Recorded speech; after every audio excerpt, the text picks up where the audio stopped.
Donald Trump দ্বিতীয়বারের জন্য আমেরিকার প্রেসিডেন্ট নির্বাচিত হওয়ার পর কিন্তু এক প্রকার রক্তচাপ বেড়ে গেছে বাংলাদেশের অন্তর্বর্তী ইউনিট সরকারের উপর।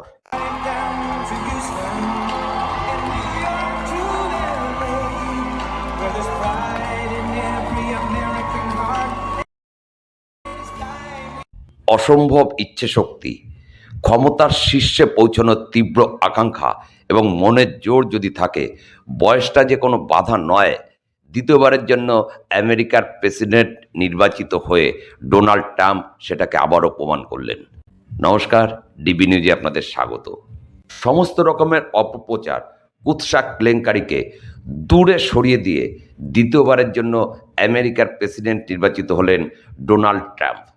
প্রাক নির্বাচনী জনসভায় যখন বন্দুকবাজের গুলি ডোনাল্ড ট্রাম্পের কান ঘেঁষে তার গালকে রক্তাক্ত করে বেরিয়ে যায়, তখনও কিন্তু মুষ্টিবদ্ধ হাত তার অনুগামীদের দিকে তুলে ধরে অনুগামীদের অভিবাদন গ্রহণ করেছিলেন।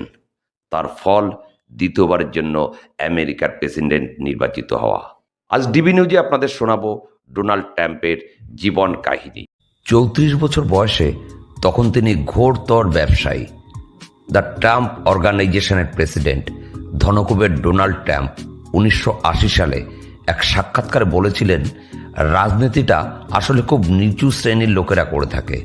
যারা নিজেদের ক্ষমতা সম্পর্কে আত্মবিশ্বাসী, তারা সবসময় পেশা হিসাবে ব্যবসাকে বাঁচবেন। মত পাল্টাতে প্রায় 20 বছর লাগলো। প্রথমে 2000 সালে রিফর্ম পার্টির হয়ে, তারপর 2012 সালে রিপাবলিকান পার্টির হয়ে প্রেসিডেন্ট নির্বাচনে প্রার্থী হতে চেয়েছিলেন ট্রাম্প। সাফল্য আসে আরও 4 বছর পরে। 2016 সালে অভিজ্ঞ রাজনীতিক হিলারি ক্লিন্টনকে হারিয়ে প্রথমবার আমেরিকার প্রেসিডেন্টের গদিতে বসেন ডোনাল্ড জন ট্রাম্প। আর এবারেও তিনি ছিলেন রিপাবলিকানদের প্রেসিডেন্ট পদপ্রার্থী। নির্মাণ ব্যবসায়ী ধনকুবের ফ্রেড ট্রাম্পের চতুর্থ সন্তান ডোনাল্ড। 13 বছর বয়সে স্কুলে অভব্যতা করায় তাকে স্কুল ছাড়িয়ে সেনা একাডেমিতে ভর্তি করান তার বাবা। 1968-তে পেনসিলভেনিয়া বিশ্ববিদ্যালয় থেকে অর্থনীতি নিয়ে স্নাতক হন ট্রাম্প। এক দাদা মাত্র 43 বছর বয়সে অতিরিক্ত মদ্যপানের কারণে মারা যান। ট্রাম্প বলেছিলেন, সেই থেকে শিক্ষা নিয়েই মদ্যপান বা ধূমপানের পথ মারাননি তিনি কোনো দিনও। বাবার ব্যবসায় যোগ দেওয়া ছিল সময়ের অপেক্ষা, তবে প্রথমেই তাকে বড়সড় পদ দেননি তার বাবা। কিন্তু 1971 সালে ডোনাল্ডকেই পারিবারিক ব্যবসার সংস্থার প্রেসিডেন্ট করেন ফ্রেড। সেই সময় সংস্থার নাম পাল্টে দ্য ট্রাম্প অর্গানাইজেশন করার সিদ্ধান্ত নেন ডোনাল্ড ট্রাম্প।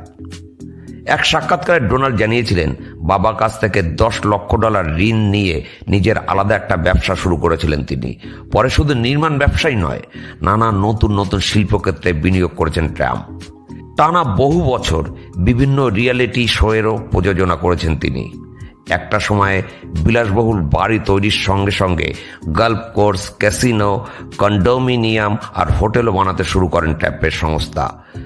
ধীরে ধীরে নিউ ইয়র্ক শহরে গণ্ডি ছাড়িয়ে গোটা আমেরিকা তো বটেই, বিশ্বের নানা প্রান্তে ছড়িয়ে পড়ে তাদের ব্র্যান্ডেড বিলাসবহুল আবাসন ট্রাম্প টাওয়ার। ভারত সহ বিশ্বের বহু দেশেই ছড়িয়ে সেই ব্যবসা। বাবাকে নিজের অনুপ্রেরণা বলতেন। 1999 সালে মারা যান তার বাবা ফ্রেড ট্রাম্প। ব্যবসায়িক সাফল্যের থেকেও রঙিন অবশ্য ট্রাম্পের ব্যক্তিগত জীবন। মোট 3 বার বিয়ে করেছেন, সন্তান মোট 5টি। প্রথম বিয়ে নিয়েই শোরগোল চলেছে বহু বছর। প্রথম স্ত্রী ইভানা জেলনিকোভা ছিলেন চেক প্রজাতন্ত্রের অ্যাথলিট এবং মডেল। 1977-এ বিয়ে, বিচ্ছেদ 90-এ। ট্রাম্পের বিরুদ্ধে গার্হস্থ্য হিংসার অভিযোগ এনেছিলেন ইভানা। 1993 সালে দ্বিতীয় বিয়ে করেন ট্রাম্প, স্ত্রী মারিয়া মেপেলস। এ বিয়েও টেকেনি। 2005 সালে বর্তমান স্ত্রী মিলানিয়াকে বিয়ে করেন ট্রাম্প। স্লোভাকিয়ার মডেল ছিলেন মিলানিয়া। তাদের দাম্পত্যে চিড় ধরার বহু গুজব প্রকাশ্যে এলেও এখনো পর্যন্ত তৃতীয় বিয়ে টিকে রয়েছে বছর 78-এর ট্রাম্পের। মেলানিয়ার সঙ্গে বিয়ের পরের বছরই পর্ন তারকা স্টর্মি ড্যানিয়েলের সঙ্গে যৌন সম্পর্কে জড়ান ট্রাম্প। বিষয়টা তখনকার মতো ধামাচাপা পড়ে গিয়েছিল। কিন্তু 2016 নির্বাচনের আগে সেই সম্পর্কের কথা লুকোতে ব্যবসায়িক নথি জাল করে স্টর্মিকে বিপুল অঙ্কের অর্থ ঘুষ দেওয়ার অভিযোগ ওঠে ট্রাম্পের বিরুদ্ধে।